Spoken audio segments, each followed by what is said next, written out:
Good morning. Good morning. Here we are at the Buzz with Bettina. Good morning. I'm Bettina McBee. On this Saturday, the 9th of September, thank you very much for joining me this morning on SantaCruzVoice.com. It's my pleasure to be with you this morning.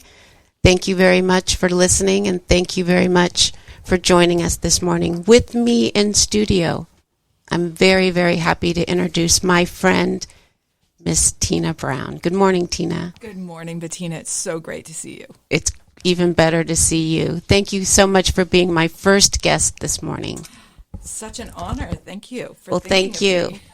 So, Tina, as we get started, I'm proud to say, and I'm proud you are, that on my first show, I have a Santa Cruz local joining me in the studio. Yes, born and raised.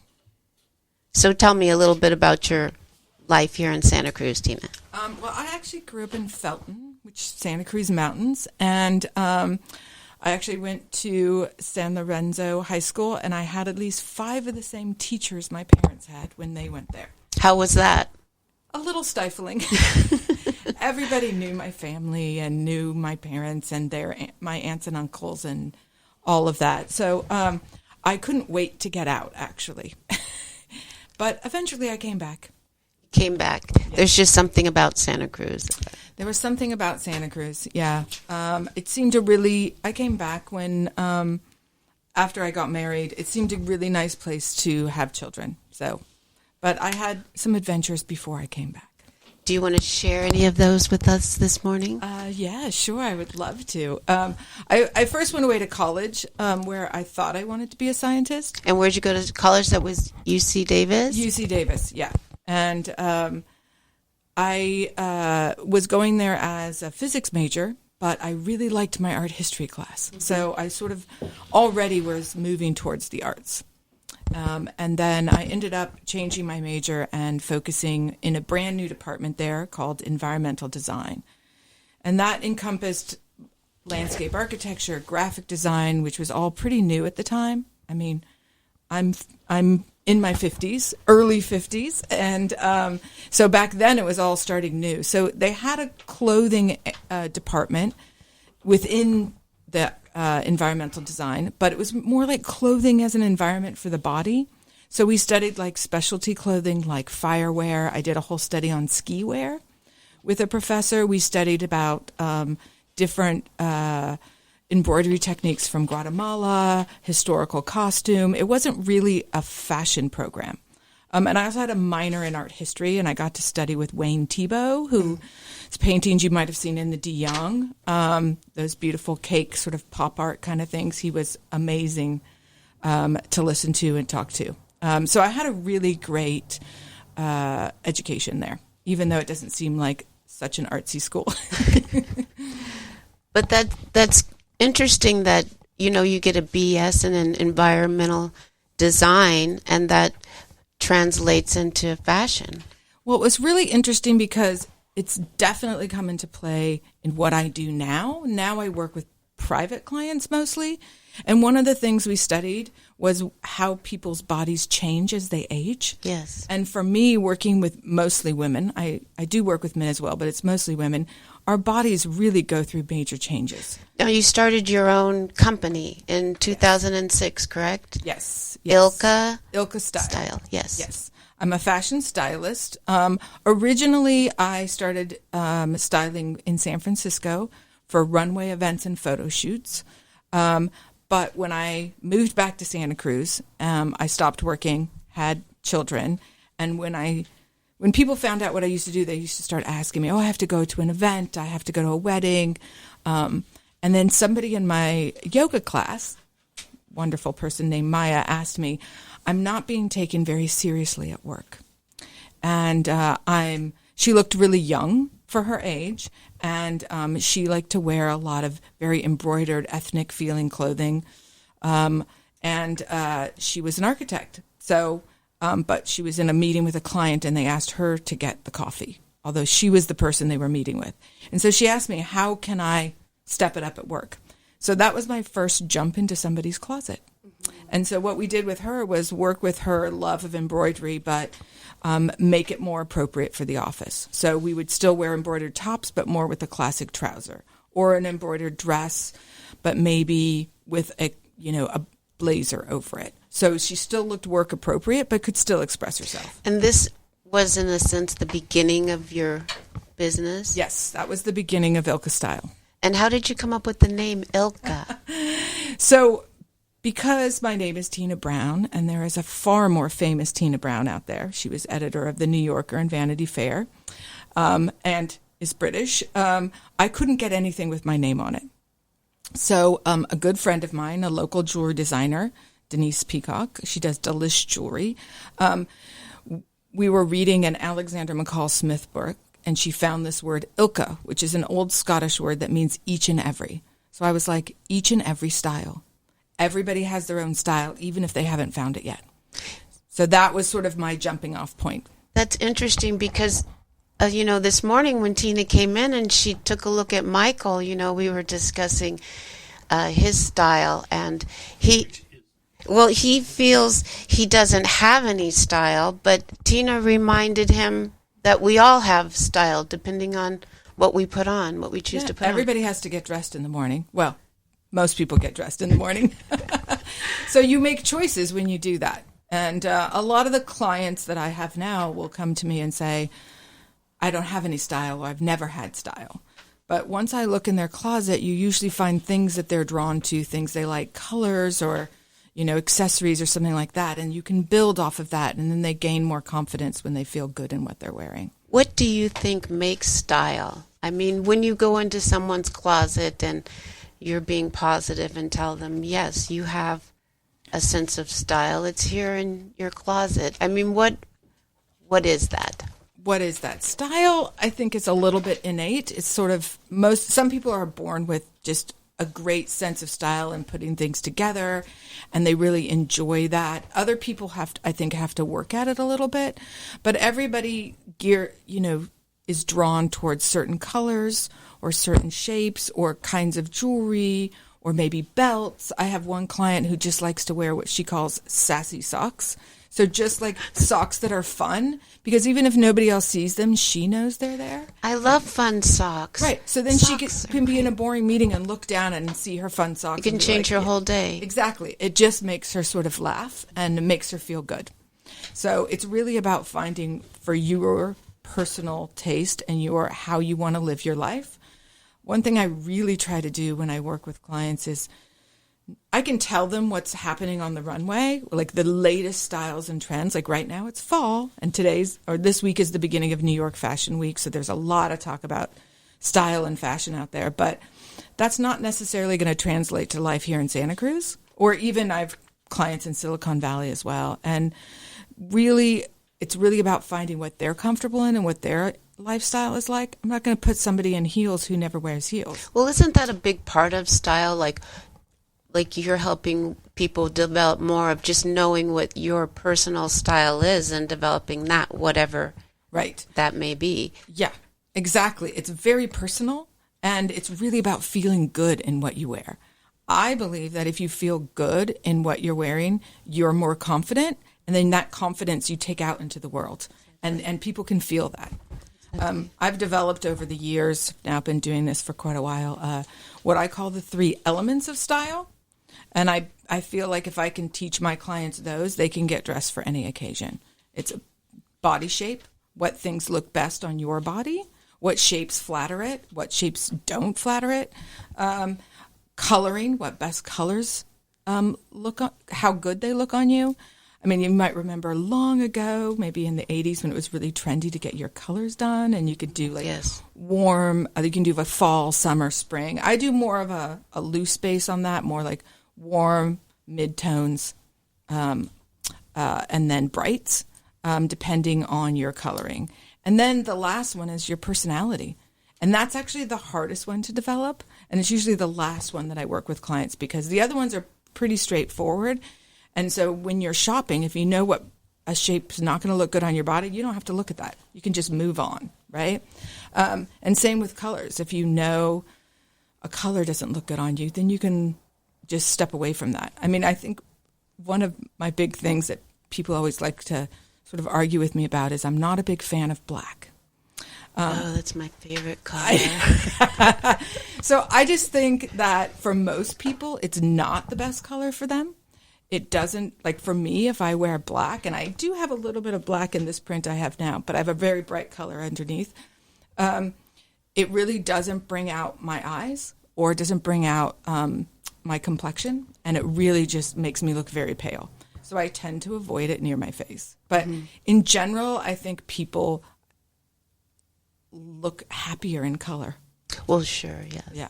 Well, black can be obviously very accessorized depending on... Right. And I think that's what you really have to do to make black interesting. I think a lot of people wear black because they think it's going to make them look slim. Yes. Or they just sort of want to fade into the background. But honestly, if you wear any color head to toe, even white, you'll look slimmer. And besides, who cares about looking slim? You want to look interesting. You want people to remember you. Didn't you just talk about New York Fashion I know. Week? Like, you want people to remember you, not like how skinny you looked. Like, you want them to remember your personality. Yes, so New York Fashion Week, I was just telling Bettina before we went on that there's already been a buzz at the Fashion Week about there's already a lack of diversity in size on the runways. So a few years ago, they started adding some plus size models, yes, which is like size 12 to 14. Now, that's the average size of women in America, and they're considering that plus size on the runway. And they would add 2, maybe 3 on each runway, and I guess that's really not showing up this week in New York. And it didn't really show up last fall or last January is when Fashion Week was last time. They do Fashion Week twice a year. Right now, for September, they are actually showing spring of next year. Mm-hmm. And then in January, they'll show fall of 24. So, yeah, there's been a lot of talk already. We're only like the 3rd or 4th day in of Fashion Week that everybody's too skinny again. They are so skinny. Well, some of them. Yeah. I'm a big fan of watching, the shows on YouTube. And it was a big thing. So one of the other things I've done here locally is work on some runway events, Fashion Art Santa Cruz, and then Pivot.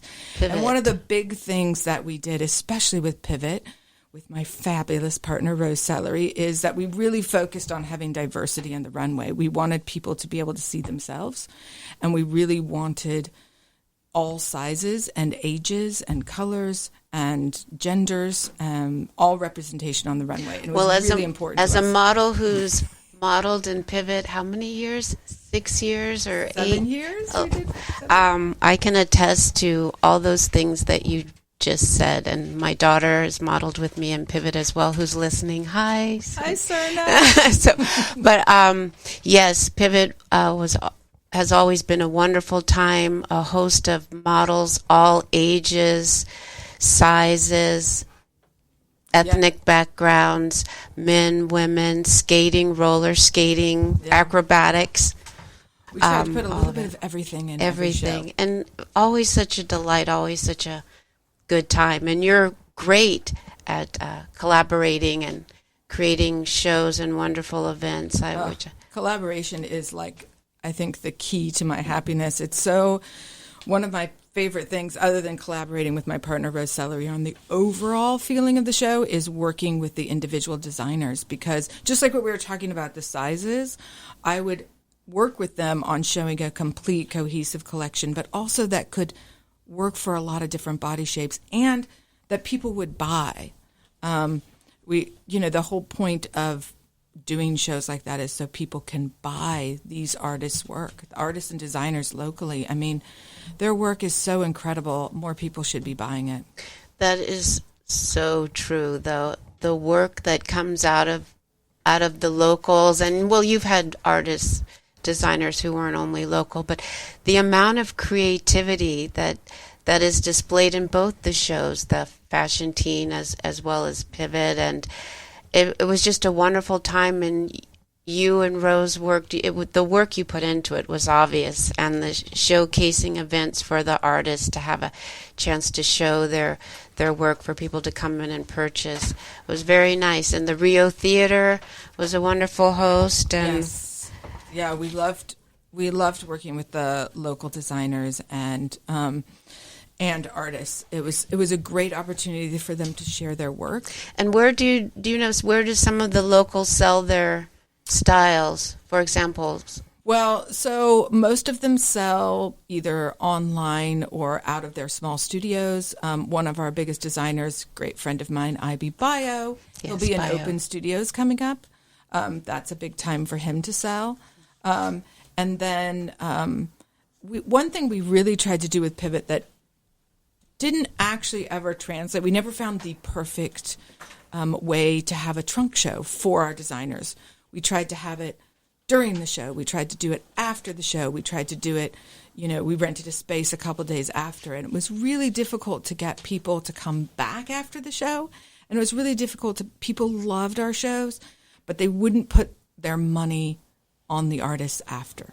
Like, I find that in Santa Cruz, there's so much amazing local art and artists and designers. And I find like the people in Santa Cruz really enjoy all that, but they don't always spend their money on them. In general, people spend less money than ever on clothes, but yet we have more than ever. So one thing when I work with private clients is I try to talk to them about buying less, buying better quality, and investing in pieces. You can't really make a T-shirt for $5 anywhere, right? Because those are being used by, being made in sweatshops or with really bad fabrics that aren't going to last, that are polluting the environment. Fashion is one of the biggest polluters in the world. So if people would buy less and buy better quality and be willing to put money into local designers, they could actually flourish. But right now they're really struggling.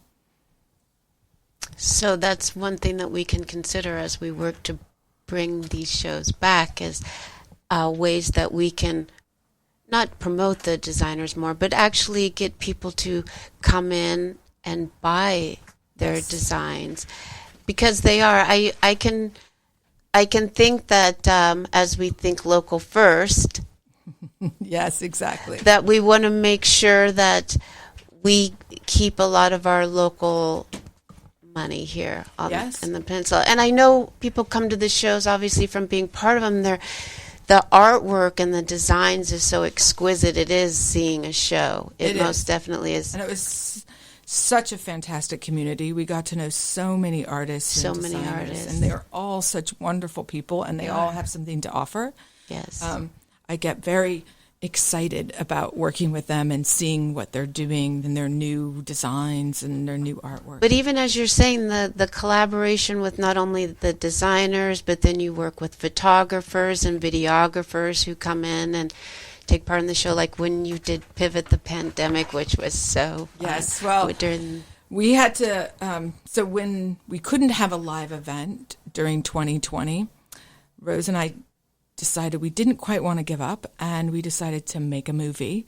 And we filmed for just 2 days. We filmed at the local art gallery downtown, which was called Curated by the Sea, which is now MK Contemporary Art. Melissa, the owner, is fantastic and was very generous in letting us use her space and shoot around the artwork that was there. And we made a movie, Pivot in the Pandemic, and we just created vignettes for each artist and designers, and they got to really do a lot of performance. And the models, oh my God, they were so intuitive, and they really got into each designer's feel. And it was you and Cerna were there, and thank you. We had so much fun. That was great. It was shot by Maitreya Mariaz and AJ, and then we had a couple local photographers, Hiram Chi, oh my gosh, I'm blanking on the woman's name. We had 2 photographers, and we were also, featured in the Good Times. The Good Times has always been a huge supporter. Good Times is wonderful. Of local art and artists. And it was so much fun. It was a huge undertaking. We kept, hoping more people would see it. We had a premiere at the Boardwalk Drive-In when they were doing drive-in movies. And I remember the first night there was a big storm coming in, and we almost had to cancel. And we could only afford to have it for 2 nights because we were on a very tight budget. And I will say, again, we were very lucky to be also supported by the Arts Council of Santa Cruz County, not only with a fiscal sponsorship, but a grant as well. And I think making that movie really gave a lot of artists in our community and Rose and I a great opportunity to focus on something in the pandemic when we when we were all struggling being at home by ourselves. And, Yes. we wore masks and we were careful and we were all tested, but it was really a great opportunity to be together in that difficult time. It was a good time to get out and Yeah. and be creative, especially at that time. So Yeah. that will always be a good time. So what are some of your future goals, if I may ask, with Ilka Design, your style company? Yeah. So I, this last year, I actually was trying to put my business, Ilka Style, together with some travel, and I went for the first time to Copenhagen Fashion wow, Week, how exciting. which was very exciting. It's a little crazy, the fashion weeks, to try to get into the shows. You have to I had to fill out this accreditation, and then the brands don't get back to you, and then we just kind of showed up.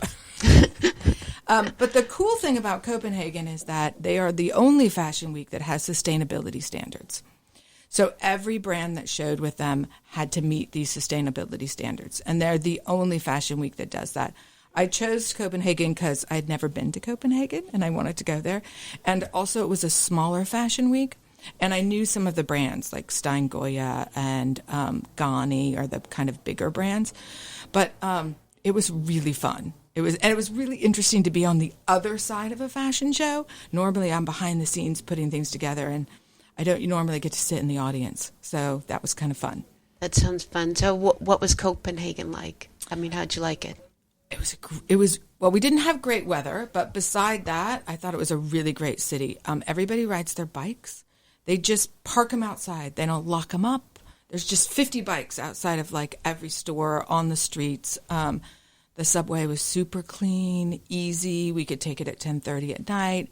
Everybody luckily spoke very good English and were very kind. The food was great, super healthy, super sustainable, although they did have some fabulous Danish pastries, which we tried as much as possible. But we walked everywhere. The shows were all over the city, so we got to see a lot of different places. And my friend went with me, and we even managed to see some graduating students in a tiny place, and that was really exciting to see what was up and coming, what younger people are working on to try to bring into because fashion is pretty saturated. So it was really interesting to see what they're thinking about. And as you talk about younger people, then in terms of the fashion teen, how does that work for the? Oh yeah, so locally here we have a show called Fashion Teen Santa Cruz. It was an offshoot of Fashion Art Santa Cruz. It was started by Kathleen Cruschetti, who retired a few years ago, and Pivot, the Art of Fashion, took it over. It is a show that is middle school and high school kids in all of Santa Cruz County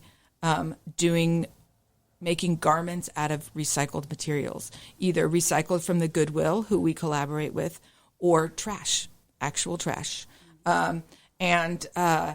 We do a show once a year. These kids work on it either within their art class or on their own. And how long has this been going on, the fashion? We just did our 10th year. Congratulations. This last spring. Yeah. And again, the last couple of years since the pandemic, we were all ready to do a show. We had to go virtual, which we had the kids film each other, and then Maitreya put together in a beautiful video. And then last year we were supposed to do it as part of the STEAM program at the fairgrounds in Watsonville. We were all excited, and then we had a flood. And so they needed to use the fairgrounds as an evacuation center. So we pivoted once again, and luckily Lawrence from the Rio Theater, on a very short notice, let us come in and do a show there. And it was open to the public. These middle and high school kids worked, and they had so much to say. They had so many. One person made a garment with the suicide hotline in numbers down it. Mm-hmm. There was a lot of talk about freedom. There was another piece made out of banned books. These kids are taking old books and making a garment to make a statement about what they want to read, what they want to see, the change they want to see in the world. It's so inspiring. Yes. And hopefully we'll do it again this year. I'm not sure. Oh, I hope so. Their work is very inspiring. Yes, it is. And most of them work on it on their own. They have fantastic teachers from, like I said, South County. And, Kathleen Cruschetti is retired, but the person who's taking over her art classes at Mission Hill is said she would continue the program. We have Patricia down in South County as well. We've got teachers that have been doing it for almost all of the 10 years. It's been really inspiring, especially through all the ups and downs lately and how much teachers have had to go through. I'm just always impressed that they can manage to do this as well. Really, I'll have to invite some of those teachers to come in and talk. And Tina, you can give me some suggestions as time goes on. So yes, I can definitely do that. And if I don't take callers, you have to forgive me because, well, it's my first show, and I just want to talk to Tina here on the Buzz. So you can ask us questions later. You can ask us questions later. But okay, Michael told me to say, but if you call in, the number is 831-265-5050. Okay, I'm doing my job. Okay. You're doing your job. Maybe someone will call in. I did post it on my Instagram. I have been working on posting more pictures on my Instagram, and I did post the number on there as well, if anybody wants to come in. And do please, as we continue talking here on SantaCruzVoice.com, do check out Tina Brown's website and Ilka's Style and .com and the things she has to offer, because I, for one, again, can vouch. Like, I called Tina up, and I said, Tina, guess what? I have a streaming talk show. Will you be on it? She said, yes. I said, Tina, guess what? It starts this time. I had the wrong time, but Tina had said yes. Then I called her, Tina, no, I had the wrong time. It starts at 11. Will you be there? Yes. Yes. So I always love talking to you, and I always love talking about, clothes and creativity, and I just fall in love with fabrics and how it can really change how you feel when you get dressed in the morning, how you feel about yourself. And I think it can add so much confidence, and I think it's really about dressing for yourself, not somebody else. It's one of the things that I really work on with clients. Mm-hmm. I think right now, one of the things that I like to work on women with is would they go through, like, calling back to what I talked about with when I studied about how your body changes as you age. You have to make adjustments to your clothing because your body may change. Your hair color may change. It may change. It may change. It will change. You may choose not to have it change. But even if you're getting a little gray, your irises will also start to fade. Your shoulders round. Your butt flattens. You might gain weight in the midsection. This happens to both sexes, but I think for women, I don't think we talk enough about periomenopause and menopause. And those are really times in life where I think women have to take some time for themselves and really adjust to those changes. It's a lot of adjustment. Yes. But I think we need to feel good about it instead of like trying to hide away. And I feel like one of the new things I've been doing with my work with women is I have a new styling package I'm calling Second Act Sexy. Because Act Sexy? Because I think as women start their second act, whether that be changing a job or menopause or whatever, they don't need to give up feeling sexy. And I mean feeling sexy for themselves, not for somebody else, but feeling good in who they are and how those changes in their body are affecting them. And I think we just do not talk about it enough here. I didn't even really know very much about perimenopause or menopause, let alone the body changing aspects that were going on. Maybe it's not talked to. Keep talking. Okay. And then when you take a break, I want you to click on this one. Okay. Take a 1 minute break, okay? I'm supposed to keep talking, but take a break yes. in a few minutes. Okay.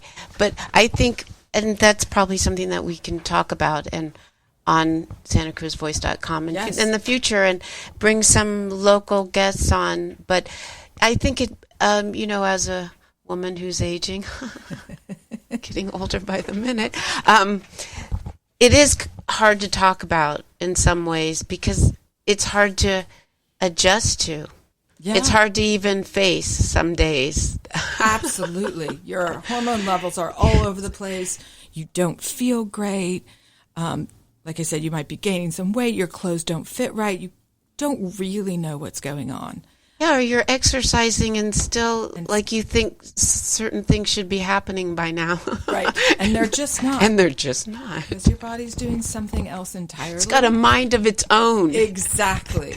But I want to feel good about it. I want to feel good about aging. I don't think we need to be hiding. I want women to feel good. But I think again. more and more, I mean, if you're like me, I think when I was in my 20s, for example, you know, it seemed like once you were like 24, 25, you were getting, especially in the modeling world. Oh, in okay. the modeling world, I mean, yes. forget it. You were aging, you were a dinosaur.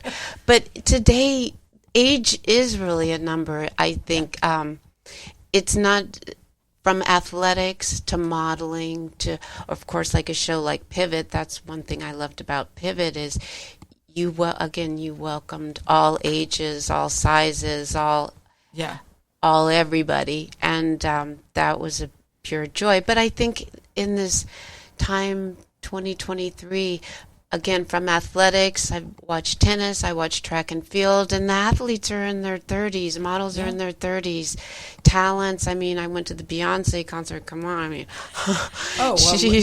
mean, she's an exception to every rule. But, I know, but look, even Joan Baez, who just came back and did that amazing concert this year. Yes. Amazing group of women that she had with her on stage.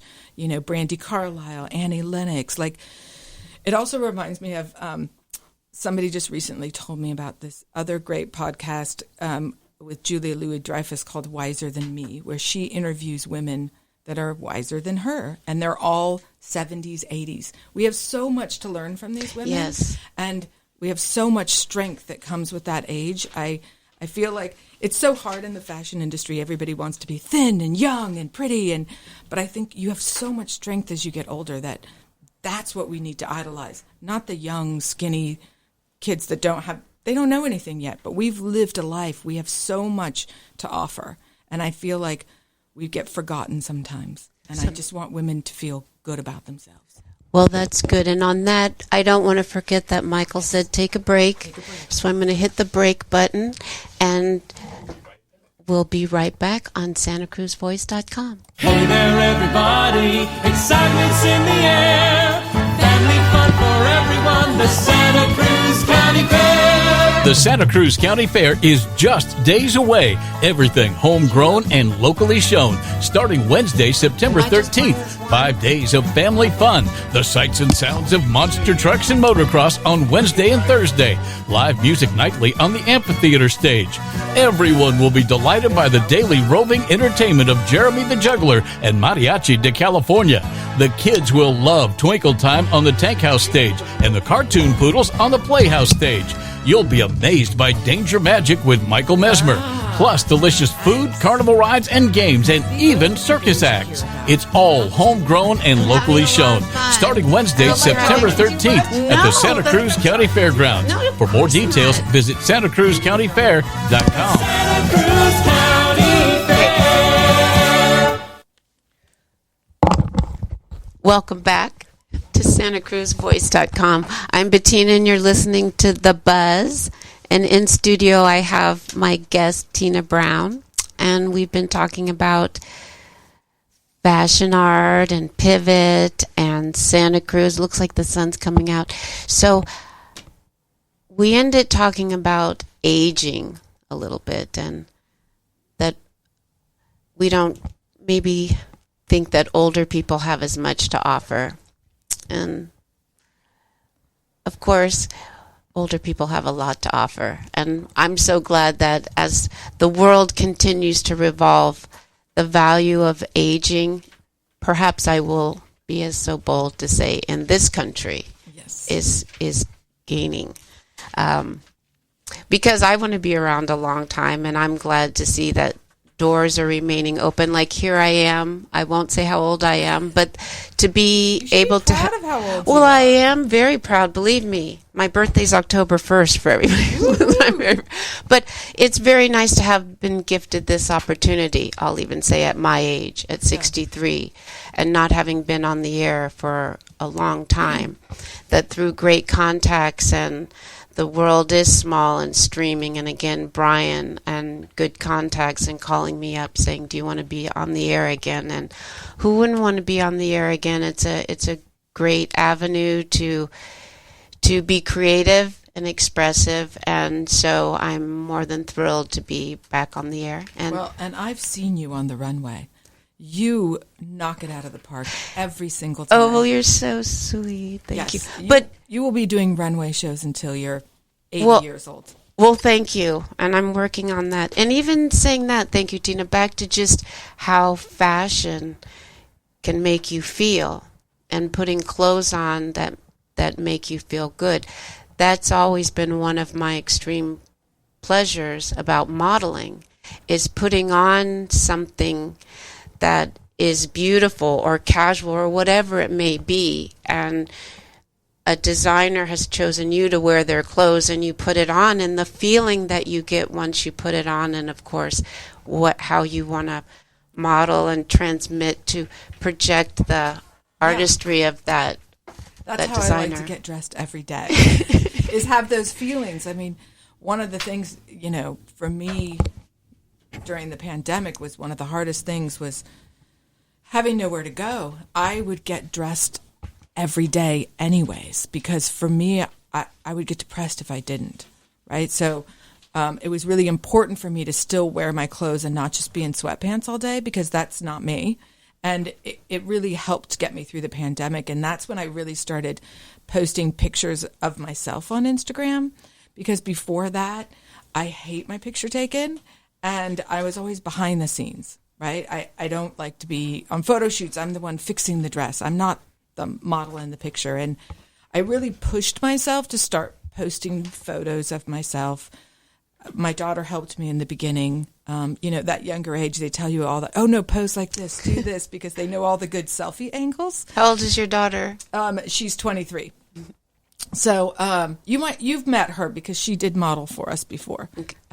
When I forced her to. No, I didn't force her, but she would do it if I asked her to. But during the pandemic, she was back home and instead of at college, and so she helped me start taking pictures. And not only did it push my comfort zone, because I don't like having my pictures taken, but it also, I think, gave other people stuff to look at. And like, I would get dressed up for a Friday night cocktail in my living room because I couldn't go anywhere, but it made me feel better. Right. So, and I do love beautiful clothes and beautiful fabrics. And so I just started wearing the stuff that I had to help me get me through that pandemic, like that really. And then now I've been continuing. I've been actually trying to sort of increase my Instagram a little bit so I could get into like Copenhagen Fashion Week, because if you have more followers, you can get seats and stuff like that. So I actually just try to, bump it up. But I actually also try to use it to promote local stores. So not only do I work with local designers, but I also have agreements with local stores like Pacific Trading Company, the Me store on SoCal, and Cameron Marks on the west side, where I can go in and take out clothes for clients, bring it to their house, have them try it on, and then whatever they don't like, I take back. Oh, that's so nice. I like to support local stores when I can as well. So that's also great. We have some really fun stores here that offer a lot of variety of clothes for people. Unless you need suiting. That's, not really a Santa Cruz vibe. So The Santa Cruz vibe. Santa Cruz has always had its own vibe, hasn't it? it has. We used to always get asked this, like, does Santa Cruz have fashion? Yeah, it's Santa Cruz fashion. It's like It's Santa everybody's Cruz. own thing. Yeah, you could say it's like, flip-flops and, board shorts, right? Or you could say it's tie-dye. But it's really everybody kind of does their own thing. Their own thing. Right? And that's the uniqueness of Santa Cruz in its way. Yeah. Yeah. We used to have a great local designer here, Jill Alexander, who started in doing plus sizes. She's still available online, but she was a great local talent as well. And, she did more manufacturing. It's a big jump, like we were talking about some of the designers from Pivot, and they hand make all of their stuff. It's a huge jump from going from hand making to manufacturing, and it takes a huge amount of money, which is why most people can't do it. Like the jacket, I know you guys can't see it, but the jacket I have on, which is on my Instagram. Which is very nice. On our Instagram. Is a local designer, a great friend of mine, based in San Francisco. And she had all of her stuff made. What's her name? Josephine. The brand is called Purple Maroon. And the piece I have on is a one-of-a-kind. It's a reversible jacket, and it has a ruching detail at the top and sort of puff sleeves that are made with pleats that she hand did, and it has pockets, which I love. It has an oriental feeling to it.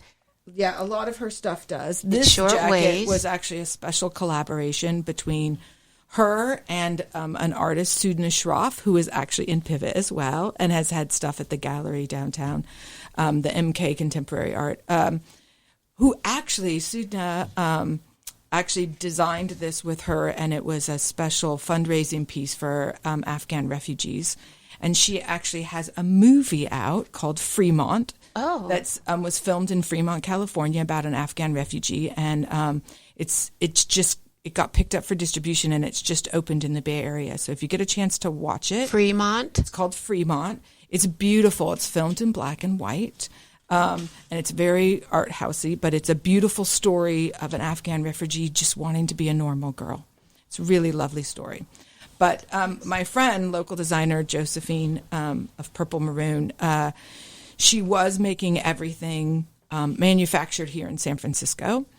And during the pandemic, her sewers closed down because they didn't have enough work.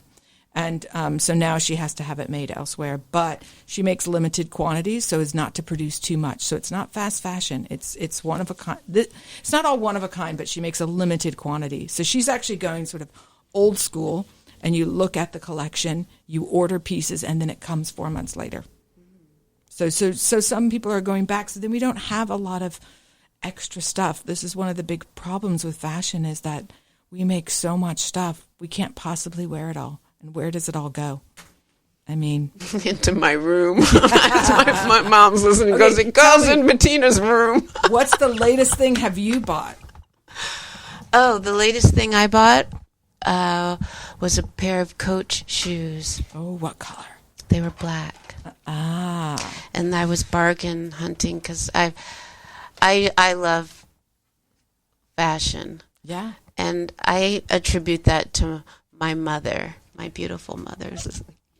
But because she's always been a fashionista, full of style, and it just filtered down. And probably my father, too. I mean, he's a lifer, military. Well, lifer. He spent quite a few years in the military. So did you have to move around a lot? Oh, yes, we moved around like every 2 years. I liked it a lot. Oh, you did? Oh, yes. He retired on the Monterey Peninsula. So the Monterey area is my home. I live in Marina. But what I was just expressing was through the military uniforms and the dress and the sharpness and the point. They have to be put together. So I just think that I have 2 siblings. Okay, so anyway, it filtered down to all of us. Just somehow, I think, a sense of style, whatever that is. We all had a unique sense of style, and it was pretty much not so much what you wanted to put on, but there had to be quality to it, a good sense of quality, good fabrics. I'm not sure many people know what quality is anymore, or against good sense of fabrics. I'll say to a client, like, oh, you really should get like a crepe or a gabardine. And they're like, I don't know what that is.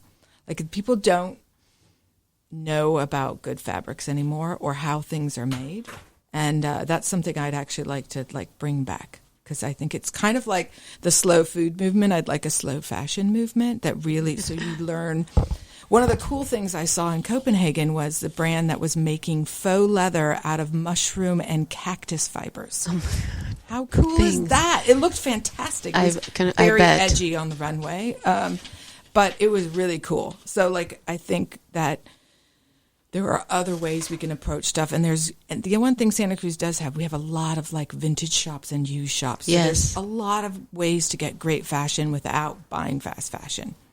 Right. And even as you're saying, we're so inundated with everything, actually. And I mean, many, many years ago, the reason I ever went to resale or secondhand stores is because you'd go into the regular, by regular, I mean like a Macy's or a mall store, and everything looked the same. Yes.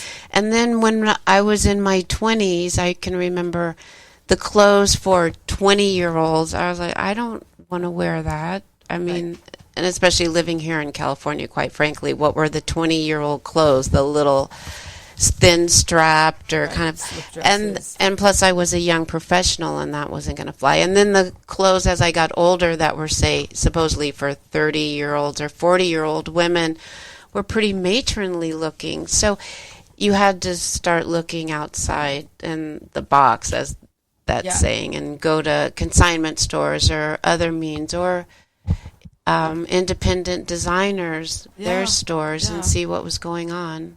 I think now, luckily, there aren't that many rules in fashion. Like there's no white after Labor Day. Nobody pays attention to that anymore. Or like dressing your age. I don't think those rules should exist anymore. And I think dressing your age is whatever you feel good in. Exactly. Yeah. That's I remember putting you, Bettina, in a fantastic latex suit latex. in The Pivot in the Pandemic from Matthew. Beautiful. You look stunning in it. So Oh, like, I thank just you. think That was- whatever you feel good The in. fact that I got in it was amazing. But it's one of those fashions you get in it and then it was like, oh, wow. Yeah, it looks This is- fantastic. So I just think like in that way, age doesn't matter because you can wear a bikini at 80 if you feel good in it. You know, I just think that you can wear whatever you want if you feel good in it. What do you say to a woman who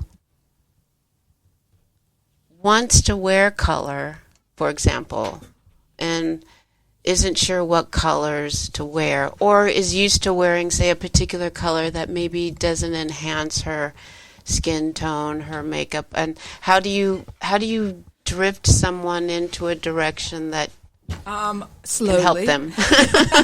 slowly. I try to get them one item that's maybe in a really good color for them so they can definitely see the difference and how their eyes will light up when they wear like a great teal rather than black. And then just slowly try to bring more of those colors into their wardrobe. But I don't, it's not like the What Not to Wear shows where I give them $5,000 to go shopping. So they're paying me to help them. So usually it's a slower process because they're not going to spend a huge amount of money. And I don't feel like they have to. They probably just need a few key pieces to help them feel more pulled together. And so just showing them a color that does look good on them in sunlight and how it affects their skin, their eyes, how they might look more alive, more awake, will hopefully get them to sort of change those ways a little bit. And usually if they've come to me and are asking me, they're interested in making their life a little easier. Most of the time when I work with women, especially like women leaders in the community and business, they don't have a lot of time to get dressed or to shop. So they want somebody to put things together and make it easy for them. So I can save them time and money by them using my services because I'll have everything for them ready. A lot of times we set up outfits so they are ready for like an event or a big speech they have to give at work or something like, so they don't have to think about it. And that's really wonderful because we don't really want to have to think too much about what to put on, especially when we really need to go someplace. Right. When they're really busy, then they have the things that they need. Like most of my clients, I do like seasonal updates, like we're getting ready for fall. So I'll talk to them about, oh, you need to replace that cashmere sweater. It's worn out or it's got a hole in it. We can fix that hole. Or, so you spend time prepping your clothes, but then they're there ready to go and you have outfits that you can put together. That sounds great. Well, again, Tina, I want to thank you very, very much for coming in to my first show. Thank The you Buzz. for having me. It was so much fun. And I can attest that if you contact Tina. Of course, you can call here through the station. We can help you get in contact with her. Again, that number is 831-265-5050, or you can find Tina right online. You can Google her and find her. Google me, or it's ilkastyle.com, ILKASTYLE, or Instagram, ilkastyle. Okay. And before we go, we have a few minutes on this last show, so I would like to say my first show. Can I ask a question? Well, I guess. You have 3 minutes, Michael. 3 minutes. Really quickly, you've been talking a lot about color, and it seems to me like we've been going through an era in which people were forced to wear black all the time. And it's just different clothes that were all black. And I got to wondering if that wasn't some kind of political thing. No, I don't think it was political. I just think it was That's what boring. you wanted to say the last minutes of my show, that black is political? No, that's not what I'm saying. I don't think it was political. I think people just thought it was easy. And okay. And also the weird thing is that a lot of designers, like big fashion designers, high-end designers, they create these beautiful clothes, but they all wear basic uniforms. A lot of them, basic, black. yeah, that's what I meant. Basic. But if I can, it's easy. If I can say, back in the day, as I like to say, black was, yes, it was the universal color. It was the professional color. Like for the short time I lived in New York, all the business women, of course, they wore tennis shoes. I was so impressed with them. Black pantyhose. They usually wore black. Yes, they had some color with it, but their black suits, they were going to work with their nice hose. They had on their tennis shoes to bustle those streets. But black, I've always thought that black was, professional. Right. It was clean. And it's is a clean. color that you can augment with so many different things. I mean, you can't go wrong with black. See, I would argue with that point because it's. But we have 2 favorite minutes color. left. They're trying to argue. I wear more than black. Yes, I have black on now. Okay, I'm wearing black now. But I do like color. Color's fun. And that, again, it was one of the joys of Pivot, because a lot of times I was wearing a lot of color. Like one time I was in this all yellow feathered outfit, and it was gorgeous, but I would never think of putting on. Oh, but it looks so good on you. But I mean, that's what I mean. Sometimes when you think outside of what you'd usually wear, Right. and at least try it Yes. and see what you look like, Yeah. you might like it, or how you feel. Because again, as you were saying, most of it's how we feel. That's how we feel. Yeah. And I think like he was saying with black was the uniform. It was easy for people. I just want your uniform to be the best color for you. So if you can wear black, fine, let it be black. But if it's not, like for me, it's not my best color. So I want it to be green or fuchsia or something. She like has that. on green, shade of green. Okay, so I'm counting down the minutes. Now, who are you? I'm Bettina McBee. Who was your guest? My guest this morning was Tina Brown. And Good what- friend Tina Brown. And what's your show? The show's called The Buzz here on SantaCruzVoice.com. And coming up, Yes, coming up.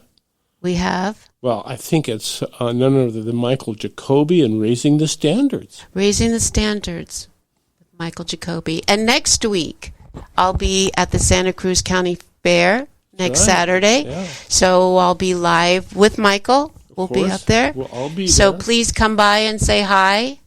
I'd love to see you. And this is great. So how many seconds do you have? I have 14. Okay, thank you so much for having me. Thank This you. was really fun. Thank you, everyone, for listening. I appreciate it.